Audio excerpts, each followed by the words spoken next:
I came from a background where like I was making TikToks, I was growing my last app that I did completely organically, never doing paid. So it just like got me in the habit of like pushing out these videos. I think so many people in UA just look at the data a lot and they don't like nearly do as much creative as they need to. Okay. We're really good at doing the creative here. It's 4 a.m. and we're rolling the dice. Mate drops, knowledge made of golden eyes. Felix with ads, making those coins rise. Jack up designs, worlds chasing the skies. We're the 2.5 gamers, the midnight crew. Talking UA adverts and game design too. Matej, Felix, Shaka, bringing the insight. We're rocking those vibes till the early daylight. Matej, UA, master eyes on the prize. Tracking data through the cyberspace skies. Felix stacks dollars like a wizard in disguise. Jacob's crafted realms lift us to the highs. 2.5 gamers talking smack. Slow hockey stick, got your back. Ads are beautiful, they light the way. Click it fast, don't delay.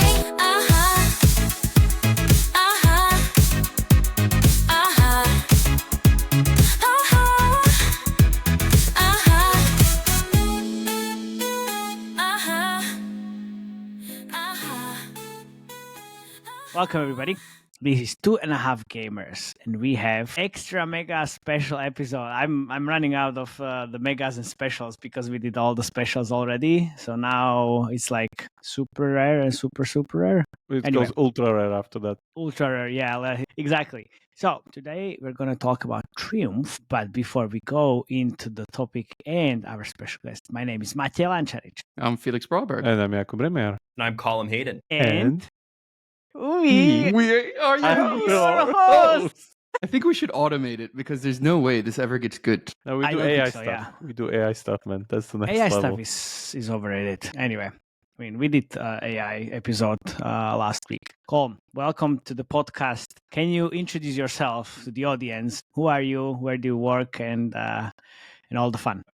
Yeah, my name's Colm. I am the head of growth here at Triumph. I've been with the company pretty much before we ever started marketing the app, right before our launch. And it's been about 2.5 years of Triumph, 3 years. And it's been a good ride. And I think we're a very different company than the rest of the people in the skill-based gaming space. And I'm happy to talk about it here. Very cool. Yeah, if you're at it, maybe we can do some definitions here for people that are like, what are we talking about? Like skill-based gaming space, real money gaming space. Maybe let's start there, right there. Yeah, so skill-based gaming and Triumph is an app where people are allowed to wager on themselves playing a video game. So we have an app with 12 or 13 different games within it, and you can wager on yourself versus an opponent, and all of the aspects of the game are even. So if we are going to deal with the same spawns, the same obstacles in each one of our games, and it's entirely up to you and your skill level to beat your opponent and, take their money from them. And we are live in 38 states in the United States. We're on the App Store, no Android yet. And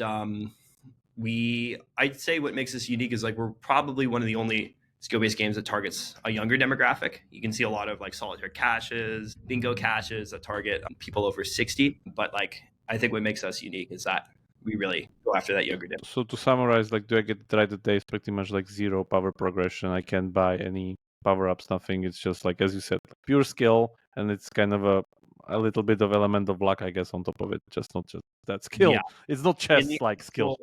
In the actual gameplay itself, we have no progression. We do our best with putting progression features in what we call the SDK, which is like the non-gaming experience in the menu, and like how much you end up wagering in like unlockable skins and stuff that like doesn't necessarily give you like a advantage in the actual gameplay.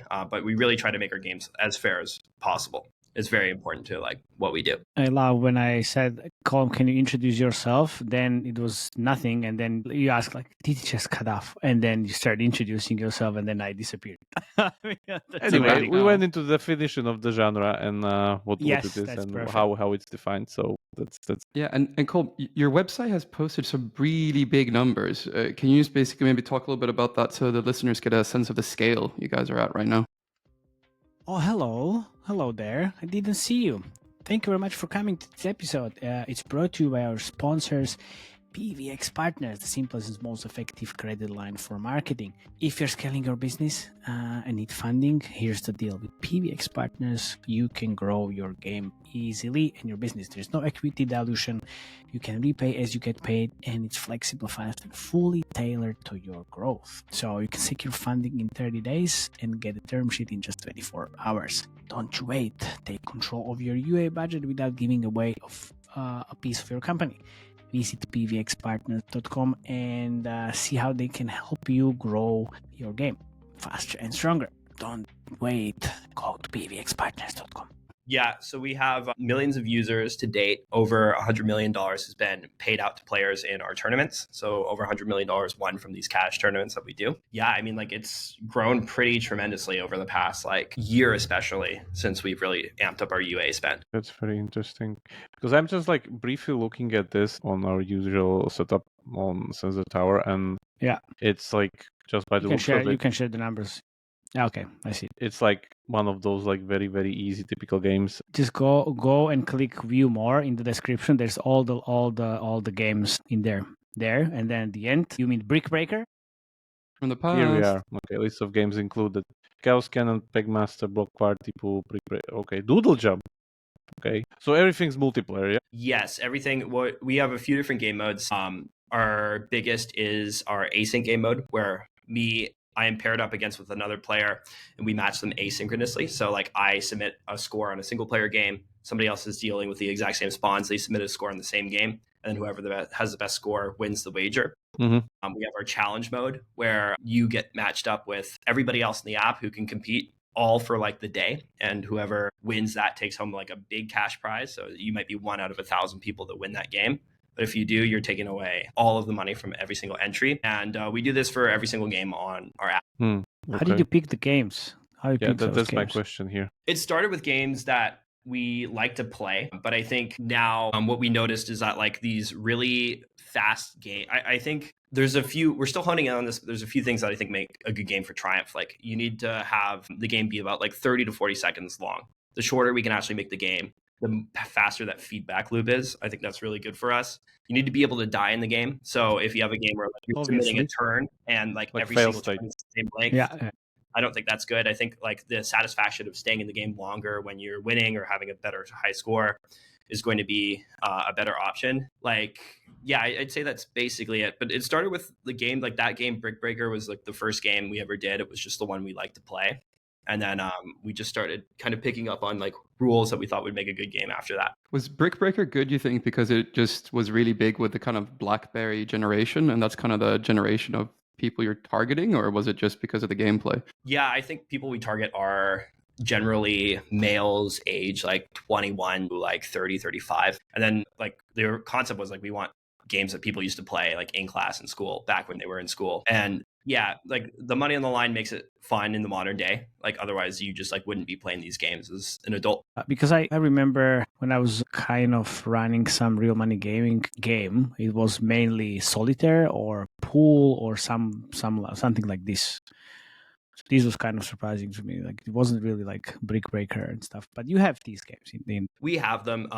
They're definitely not our top games. Our top games are the ones that we've made ourselves. This game, Chaos Cannon, is one of our top ones. The experience for a solitaire, I think people will wager on skill-based games for solitaire because it's a game they've been playing their whole life and they feel like they're good at it.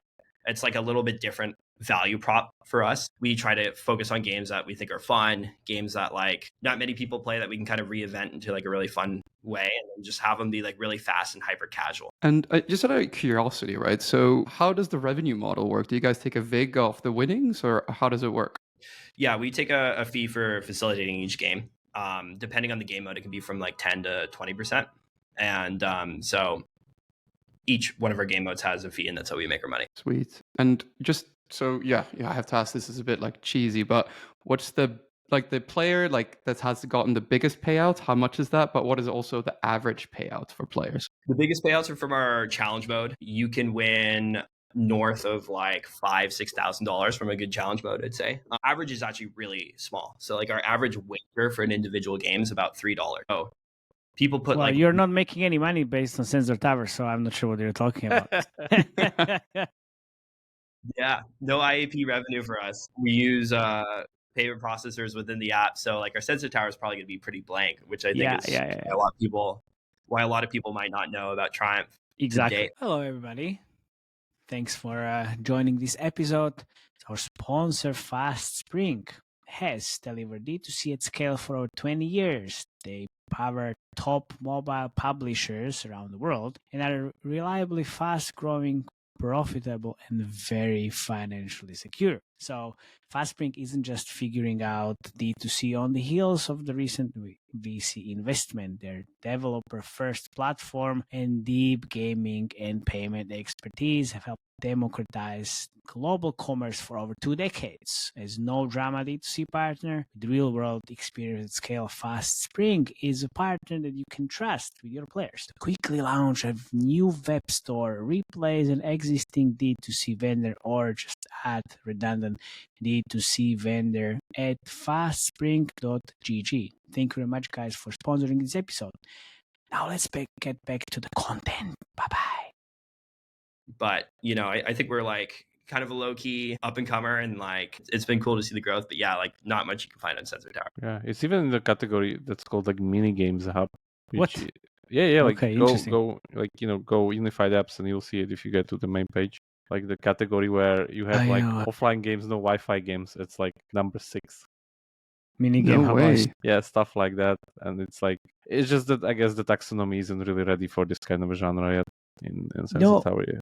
So Right where you want to be, though, right? yeah, exactly. Yes. Yeah, I mean, this is kind of as low-key as possible, because this is definitely like the real money quite gaming. interesting as I'm looking at it, so- because Or- some of those looks like that would be the category. the top hyper sure. casuals This that is we nice. look at, but also you have those like staples like Sorry, Solitaire combined there. So I guess sold for it.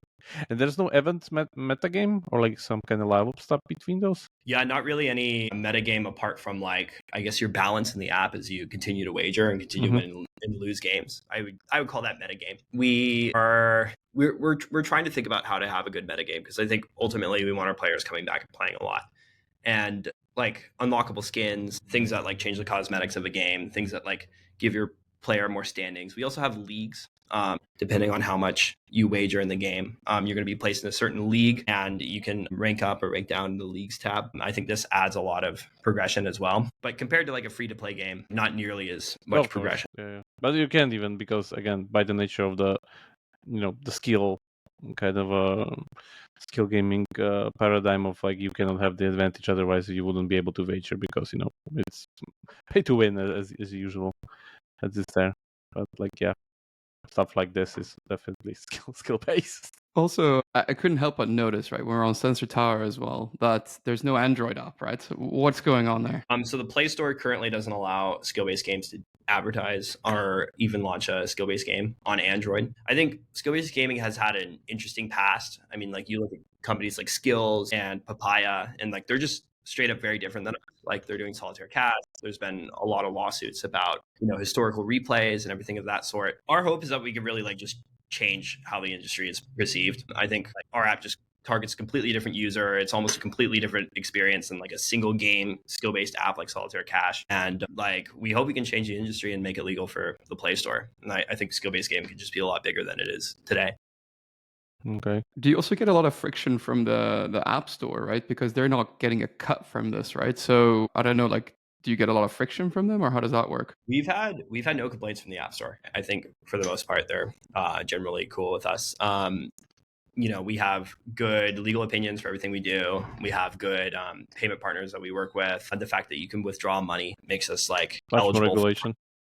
Being on the App Store without the Apple tax. Yeah, for the most part, compliance-wise, once we were able to get the licenses and like opinions that we have in place, it's like been generally a breeze for scaling. Not really any complaints from Apple. Yeah, could be if you go to countries, and I'm not sure why the internet today for me is terrible, but anyway. It's 94% US basically. Exactly. Can you go active user base instead? Yeah. I think it's more indicative. But I just want to say it's not worldwide. Kind of the legal side of this, and also it's not also like all the states in the US, right? Yeah, it's 38 of the 50 states currently.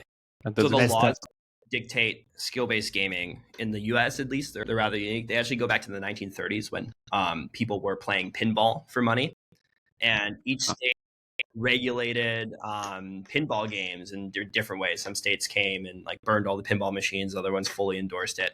So everybody in skill-based gaming, what they do is they take these laws and then they have legal opinions based off of how the laws worked in like the 30s and 50s for these games, and we come up with like very good arguments for like why we can be live in a certain state and why we can't. And that's currently how like the whole industry works for the US. And is it expanding or, getting smaller? Like, what's the state of this? Like 38 for last 20 years, or like what's the state of that? I mean, since I've been doing it in the last 2 years, I haven't really seen any difference here. Our hope is that it can expand. I think we just need like really solid players that do things by the books, and that's the biggest thing. So until Trump gets to play this, like, yeah, that's there. So what's the kind of the golden metrics in this? Because it's very different from free to play, right? Like you're not measuring on IAP and retention, right? Is it the amount of games played per user that's the North Star metric, or how does this work? Well, at least for ads, our North Star is return on ad spend. I think like the big difference here for advertising is that in a game like Monopoly Go, like somebody might download from an ad, play it for like an hour, 2 hours, maybe even a week, and then like pay. Paying is very core to the Triumph experience. We have a free-to-play mode, but generally to get the most out of Triumph, you're paying almost immediately. Like our average time to pay is 5 minutes for the users that join. So we need to convince them in the ad to pay, and then like that first time pay is actually a lot more top funnel than I think a lot of these games that are out there. So we can put ROAS as like a really strong metric for us. Like within our day 0, our day 1, like we have models that predict out and bake this out to day 90, day 180. And we can have like a pretty good idea of like how things are going to pay back and how things are going to work based off of the product. So I'd say ROAS for almost everything. But if I understand the app is more like free to start than free to play. Like, yeah. So we have a free to play mode where you can earn gems. You can then play a game where you spend your gems and convert this into cash. And you can also watch ads to get gems on the app. And people, like a general paying user, might play like 2, 3, 4 of those games and then decide to pay right afterwards. So like I think our users pay upfront probably a lot more than a regular game. Can you talk about, again, you don't have to, but the usual kind of conversion within free to play, something like mid-core stuff, it's like what, like 5% of users ever pay, 95% is free to play forever. Is the ratio dramatically different for you? I will say it's a lot higher than that. I will definitely say that. Okay. But I wanted to hear. CPIs are way more than a free to play game. Look at the DAU. Look at the DAU. I'm looking at the these DAU. players are playing because they are kind of depositing money. Yeah. So the conversion is dramatically higher. Obviously, when I worked real money gaming, I would say like it was pool and it was solitaire. So solitaire was definitely on the higher end of the CPIs, but I was seeing like 30, 35, 40, 50, depends. On iOS, in US, on Facebook, sometimes in value optimization, it was 50, 80, easily. So that's the biggest difference. Yeah, because we are targeting this like younger demo, though, I assume, versus the solitaire cache and the bingo caches of the world, we're going to get a lower CPI than them. Yeah. Also, all the bingos and all the like the cooking skill-based games, they were just like the old ladies, which were absolutely crazy expensive. So it's... yeah, I think those games have like a longer lifetime value curve. Like they can get away with like 5. I've heard 5% on day 0 sometimes for like 180-day payback period from some competitors, and then they can really roll that. Our revenue is a little more front loaded than that, but like when you do one of these games for like that older skill-based gaming demographic, I think like that revenue is like really sticky. Yeah, but that's front loading of the revenue. That kind of works in your favor in the UA, right? You get so many events. Exactly. We can not have to rely on loans or VC money. Like our revenue is what goes right back into the UA spend, which is really nice. It's nice. Yeah. Interesting. It's awesome, man. Like it's is there a lot of over? Sorry, I just want to say it's such a different kind of UA activity than the rest of the free to play stuff. Yeah, I'd say our UA is different. It probably comes from just not being in UA before this. I'd say a lot, but like I think it comes back to the experience. Like a lot of this, we need to convince players to pay for this within 5 minutes of them downloading. So our UA has to be trust-based. So we use a lot of celebrity advertisement for this reason. Like you can see Soulja Boy playing our game. Like we use a lot of rappers. Soulja Boy, that's nice. Yeah. I think a lot of this is like people see someone they know and they trust playing the game, then they're confident they can get a withdrawal from the app. So we really try to lean into that a lot. It's essentially what Jakob has spent his entire career trying to do: get people to pay in the first 5 minutes. It's nice. And also, there's a reason that we can't play this on the emulator because Jakob is Android only, right? And then he would No never iOS pay. emulators. He would never pay anywhere, so this also kind of fails his Filter. Jakob. I'm not sure if approves. If you are here, maybe this is a good question for you, because as I said, the category here was kind of all over the place, which is, as I said, mini games hub with like offline games. No, definitely not the category I'm looking for. If you can enlighten a little bit, like who are the current biggest market players, so we can see the scale and just kind of what are we talking about here? Yeah, pretty much all of our competitors do solitaire and big goat style games. And we have Papaya, Avia, Skills. Voodoo also has Blitz Cash, which is probably the most similar app to us, I'd say. Really, I didn't even know. Okay. Voodoo. Blitz Cash. Voodoo has their fingers in every pie known to man by now. So yeah. And so there's a few people that do it, that's for sure. But yeah, Papaya is like a lot definitely of the them, biggest, I would say, or Avia. Yeah, that's what I hear always when I kind of they've been around in this space for quite a while as well. So like they've been able to like be the first movers for that solitaire sort of core game. Also, first movers that can run campaigns on Google, especially. Yeah, I heard that they're grandfathered in there. Yeah. Wait, what? Wait. Talk more about that. I don't know.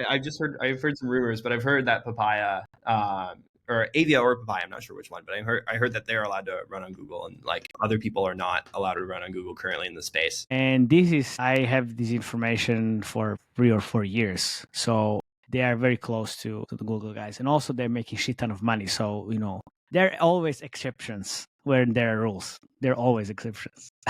Especially in ads. Especially in the gaming industry. Like, what can we do? Okay, so this is Papaya's portfolio, yeah? Solitaire Cash, Bubble Cash, Bingo Cash. Zero revenue. Of course, so zero revenue. Oh, but by the way, fuck. Yeah, this is a different podcast. Sorry. No, they're making money. They're definitely making money. Yeah, so it's like, what do we have monthly? So it's something like 200, 300k downloads a month, which is enough for them. Yes. Yeah. They're pretty big. This is considered big, yeah. Yeah. Like, Yes. just like looking at it, because like, Yeah. Colm, I'm dying to ask, right? Because basically the main monetization, of course, is you taking the fee, right, of any played game. Do you guys also do ad monetization? We do a little bit. Right now, it's like less than 5% of our total revenue is ad mon, but we have one placement right now. And that's, we have a free mode where you earn gems. In order to get gems, we give you a certain amount on download, and then past that, you have to watch an ad. You can convert these gems into cash in a free cash tournament as well. And we need free games because if people can't play the game for free their first time, they probably won't pay for it. That's the main reason. But we do have like a subsect of users that like will constantly just run these free games, watch ads, run these free games, watch ads. And that's like our sort of mini game economy is our gem mode. Our hope is that we can get our ad mon good enough in this mode to do some like MAI install campaigns and like run up those free users and really see like a big lift from there. But I think it's going to need to be more than like 5% of our revenue to really run blended or like do any of that well. That being said, we only have one placement. We've thought about putting interstitials in the games and stuff like this, but I think it's really not good for like what we do, because like we really want to ensure this brand of like being a fair and trustworthy game that doesn't rig matches, that doesn't have bots. If we start putting ads or banner ads in the middle of the game, like it's just going to completely ruin that look. So the only ads we do right now are like in between games. You can watch a rewarded ad to get more gems. Yeah. Makes sense. And which networks? Because I've worked on some like real money stuff, and there's a couple of ad networks that don't let you run ads at all, right? If you have anything associated with real money, right? Yeah. Which networks love you and which hate you? Well, I mean, we're on Max. Max does a lot of the bidding. Midtegral, I think, also bids a lot. And Unity. Generally, we haven't really had any problems. I think a lot of these issues, like, are you talking about for Admon or for Admon? Yeah, I'm talking about Admon. Google absolutely, as soon as they find out there's any money component in the app, they will shut you off quite quickly. Yeah. I mean, that's the same thing with UA. So. Yeah, I don't think we've added Google to our stack yet, so that's probably why. But all of the players I mentioned like have been good, and I think it's like generally like a 20-30% split between them. But you said you didn't have a problem. You mean you didn't have a problem with UA? Like, I mean. Channels? Well, because I've also I have heard a lot. Yeah, I've heard from like people that do these solitaire style games, like their ads are like pretty insane. It's like PayPal logos like 20 times over, like $1 million. And then those people get banned from advertising in games quite a bit, I've heard. So that can be a little challenging for them. We generally don't show those PayPal logos in our ads. Like we show you could win money, but it's like purely through gameplay in the actual game, which I think kind of just changes that experience. It makes our ads like a lot more compliant with everybody. Compared to like running ads on TikTok or like any social network, like running ads on AppLovin is like much more of a free for all. Like you can get away with a lot more, that's for sure. I mean, no surprise. But like there were times where even now, I mean, some rewarded UA channels are kind of not able to run TikTok even, and I saw like you have so many TikTok ads, so I'm pretty sure like TikTok is pretty big for you guys. TikTok is big for us. Comes down to our player demographic. Actually, that was like the first channel we really cracked. We're able to scale big with this app. TikTok has a rewarded gaming program, so like we're in that program. Nice. And they don't let anybody with just a regular ad account advertise skill-based games.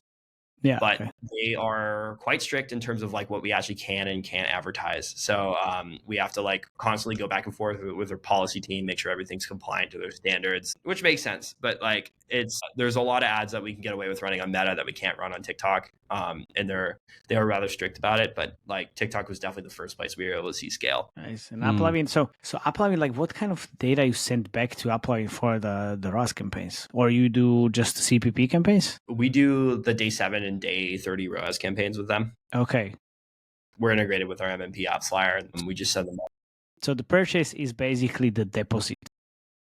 Yes, our AF purchase event and apps flyer is our deposit event. Okay, and it's first time deposit or just all deposits? It's for all deposits. So like most of our campaigns are maximized value campaigns. Okay. I'd say that's where most of our UA goes to. Nice. Okay, so you have AppLovin. I saw TikTok. I mean, Can you show? Yeah, can you show it? Because if I disappear again, then it's going to be better. Let's see some creatives. Just go to creatives. Yeah, just go to creatives, and we're just going to talk about it. Because I see AppLovin, I see TikTok, I see the Liftoff, I see so many others. I didn't see Facebook, but I was like, no, you're definitely running Facebook. Let me guess, not a real person. No, he's real. Real. This guy, I don't think we've done any AI ads yet. We've been playing around with Sora though. So we might start doing it soon because it's getting really good.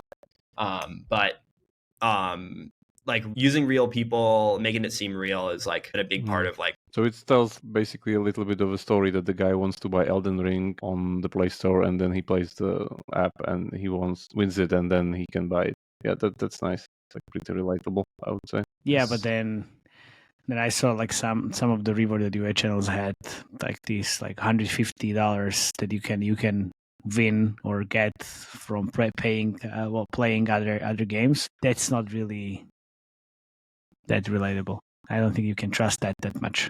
Although this is way easier than the actual PayPal logos and like millions of money that you can actually earn by playing. I think the big difference between the PayPal logos and actually showing this is like we're actually showing when we show money like going up, so it makes it a lot more believable. Yeah, these definitely.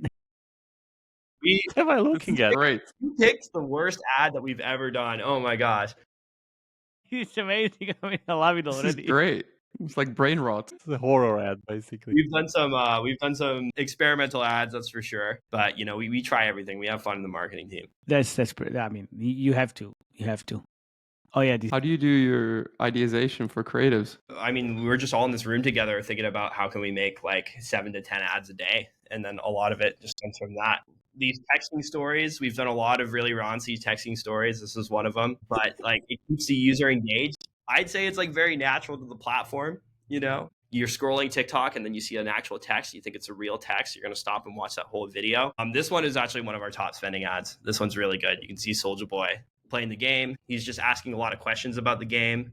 And then he plays it himself and he just really enjoys it. And then we have an offer at the end of the ad. Like that, those are really, really key to us. Is Soulja Boy running currently? Maybe I'm able to find I believe he's still running. Yeah. He was really big for us in like July. Here's me. Oh, I see. Yeah, I see. So yeah, hello.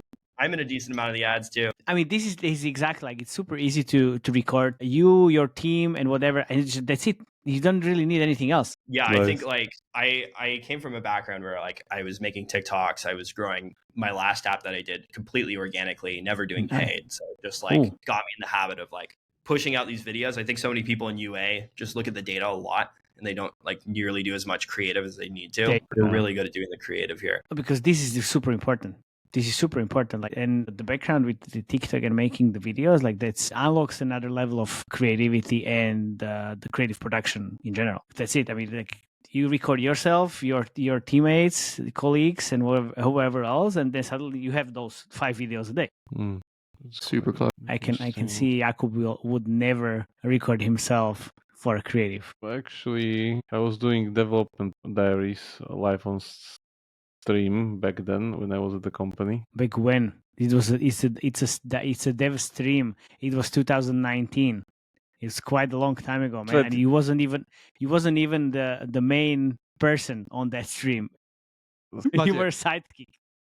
Matej, when I'm in Bratislava next time, I want to be in a creative. Let's do one together. I did a creative with John Wright for the Playable Maker. Perfect. Easy. I mean, it's. I want to for a game though. Yeah, looks fun. It is. I think I recommend all UA managers to just do your own creative. Also, if you're like, since I've done it and I've seen like how my ads do, I can tell some celebrity to actually like play it right and to like say the right things to actually get people to go and download. That's gold right there. That's really important. Yeah, because you work with like some creator, some TikToker, and you're like, make an ad for us. They're gonna do something that they think is really creative. They're not looking into like single source of truth data and like figuring out which ad is like the best performance, the best ROAS. Like if you make the creative yourself, you can do that as well. Obviously, you can't be as good as a TikToker, but like even just having like your foot in the door there will like help you direct other people to do it really, really well. Yeah. So then what are the elements of good ads that if I want to record an ad tomorrow, what should I do? Well, I think it's specific to your product, right? Like, cause like we make an ad and we look at how the ROAS goes up after we put a little bit of spend behind this ad. And what we've noticed for us is like, it needs to be trust-based. You need to like ensure trust in the person. You need to show the gameplay. If we don't have the game in the ad, it's not going to work. And we need to like incentivize the person to actually download or deposit. So we have to say download, we have to say deposit money. Okay. Go out and play the game. There are different keywords that you need to say multiple times to just 100. Yeah. Nice. How did you find Soulja Boy, or where? Like, is it Cameo or is it on like for agents, or like how did that work? Through agents mainly. We just figured we should try it with one of them, and it ended up working like really incredibly well. Yeah, we look at like the returns for each individual celebrity we do. Sure. So, like we'll group all the Soulja Boy ads into one ad set, into like one campaign. Okay. And then we'll see how that ad set performs versus other ones. And then that's kind of how we like get good prices for like all these people. It's like, okay, this is a price so we can afford to pay. Is based off the ads of the past person that's very similar to this guy. It's like doing well, and we can kind of go from there. There's a lot of that's done into like making the actual deals with the celebrities. That's quite interesting. Like, have we seen who was there? Homelander was there at the Last War Creatives. Like they had him, and it was like this kind of very clever ploy of Last War having Homelander, but not explicitly saying that they had Homelander. They just had the actor, but he was having like laser eyes and shit. So he was kind of acting as a Homelander. So it was quite clear. So you had Soulja Boy doing something similar in a way. Yeah, what we do is we actually have them live stream the game for like about an hour. Get them to live stream the game. And then similar to like how Kai Cenat or Speed might get clipped up and posted, we'll clip up our people and like post them live playing the game. Yeah, that's true. So I think that makes it native to the platform, right? Because like when you're advertising on Instagram, you want it to seem like the ads from Instagram. And like you do like an actual stream clip of an actual celebrity, it just adds that level of like genuineness. Because I know I was working with Heroes of Fortune, Felix, Mike, and they were doing some streams, basically 1-2 hour long streams, and then we just use like cut down versions from those streams actually in the ads, and some of them are working really well. Yeah, we found that works really well. We get them to say stuff too, like off camera. We'll record them saying, if you bet $50, you'll get $50, and stuff like that, like things that we can say to encourage people with like our offers or deposit offers and stuff. And stream by stream, you mean on Twitch or some kind of normal commercial platform? Yeah, we'll stream on Kick. Kick. Like of we course. don't get that many viewers when we actually live stream. The main point of doing it is just to actually clip up those streams. Yeah. Of course. And it's a stream. So it's actually genuine. Yeah, of course. I was a little bit surprised, but Kicks makes sense, much more sense in this case. I guess for me, I'm just looking at this, right? I'm assuming the LTV is quite high, right? Like, do you guys do a lot of retargeting as well, or is it just UA? We actually only just started retargeting about like a month and a half ago. It's returning really well, so I think we have a lot of juice to squeeze out of that. But yeah, generally like 95% of our UA has been from UA and not retargeting. Yeah, welcome to gaming industry. It's like people do a shit ton of UA, but then it's like retargeting doesn't work. If you measure it properly, then it might. Yeah, you need to measure it properly. You need to start slowly as well, and that's really which is interesting, by the way, because people usually say, "Oh, retargeting on iOS doesn't exist," but it does. It does. Do you do like you started on Facebook and now expanding to like the other channels like Addictive, Remerge, or whoever else, or the other way around? Yeah, I mean, like we started with like the social media networks. Yeah. Like Okay. we cracked TikTok, and then we put all of our eggs in the cracking Facebook. Then now we're like expanding. We're in the team too, so we can do more channels and like expanding to Addictive. Nice. Everything. The one thing I think we need to do more for UA is playables. Like we almost have no like. I wanted to ask, like, because I saw like few of them only, and Uplavin is, come on, man, like that's the playable place. So how is it possible that you have only like few of them? Yeah, I mean, like it's just never been a priority. Like if we like from an economics perspective, it would probably make sense, but like from like having like 2 or 3 people on the growth team, it's like if we put our eggs into doubling our Facebook spend, it just seems like a lot better ROI than like making playables and like increasing app level. Now we're at the point where like we're really trying to hone in on that. So like in a month or 2, you'll see playables from us. Nice. And same background. The scale. You can just go to playablemaker.com and use it. That's it. That's it. And you don't really need 3 people. You can do like half of the person. You can spit out like so many different credits from this gameplay. Like that's super easy. So yeah, I would definitely try that. But man, yeah, I mean, if the return is better on like doubling Facebook, then that's like no-brainer. Also no-brainer. And I know like how big it can be. Is that Jeffrey Dahmer in the creative? Yeah, that was Jeffrey Dahmer meme stuff or something. Sorry. We've done some funny ones for sure. This exactly. I mean, I love this. This is exactly the creatives I want to do for any of my apps or whatever games. Like, this is exactly it. Yeah. The users love it too. Like we get like so many positive comments on our ads. Never skip a Triumph ad. Like that's a lot of the ones we get when we were doing the really funny ones. What we've noticed is that like when we just show the gamer in a stream, like it typically does better with ROAS. But those like memes, those funny ones for brand awareness are like a really good way of like expanding the funnel. Nice. So you said like 7 to 10 ads a day. That means exactly like how many you do like every day? On average, it might be like 5, but yeah, like we do a lot of creative. How do you test that, man? How do we test it? Yeah, like if you have 5 creatives a day, we'll throw it all in different ad sets. So like most of our testing is done on, I guess like Facebook and TikTok is the 2 places. I mean, it makes sense. We have a creative ad set. Anything that's like, we look at the ROAS per ad, and then any ad that's like positive ROAS, we'll put in its own ad set. And then we'll group that together, spin that live, put that in our deposit or campaign, kind of go from there. And what we found is like we just deal with a lot of fatigue for these ads like really fast. Like on TikTok, the average ad can last like 2 weeks. So we need to do quite a bit of creative in order to like keep it fresh, keep that frequency low. And on Meta, you know, if we're lucky, an ad's like lasting a month long. Some of these creators are great. Yeah, they're really good. I think Mate. Yeah, I'm a little left in process. You guys walk through it because there's definitely some that are like pretty crazy. Yeah.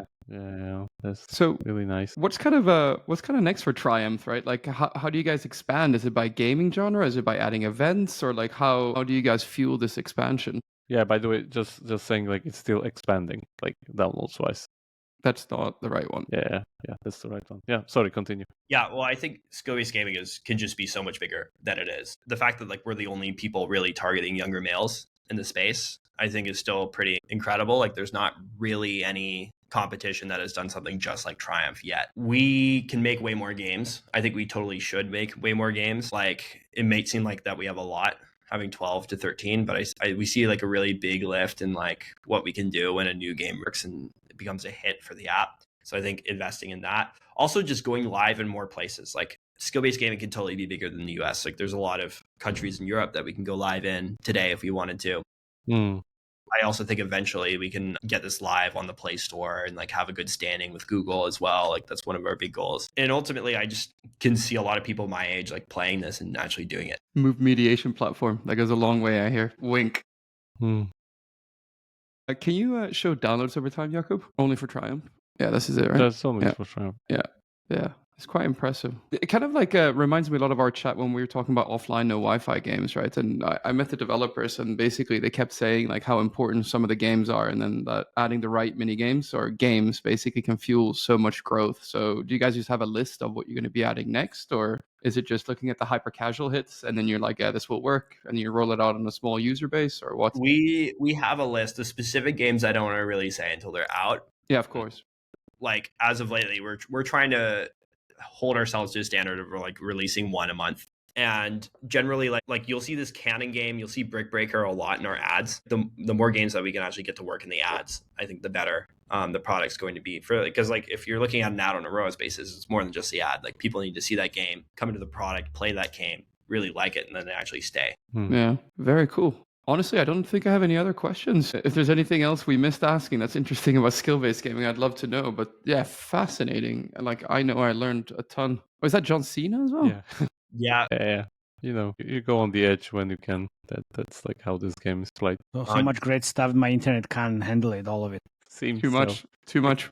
Too much great memes and everything, man. We're kind of just wrapping up and asking our final questions, Monty. Do you want to ask anything to cap us off? I think I got all. Any kind of future plans for expansion in terms of the UA and scaling, and where do you want to push the most? And what would be the like what? I really look up to companies like Prize Picks, like a lot of these bigger companies. I think the way they do advertisements and user acquisition for those sort of apps is like how I really want to be thinking about it as a company, other than gaming. So, a Prize Picks, a FanDuel, a DraftKings, like those sort of companies, I think like just doing our ads to like that level of professionalism and standards and really will like allow us to get the most people. It's really important, as you say, that like the demography is kind of different than the usual market competitors, and it really shows.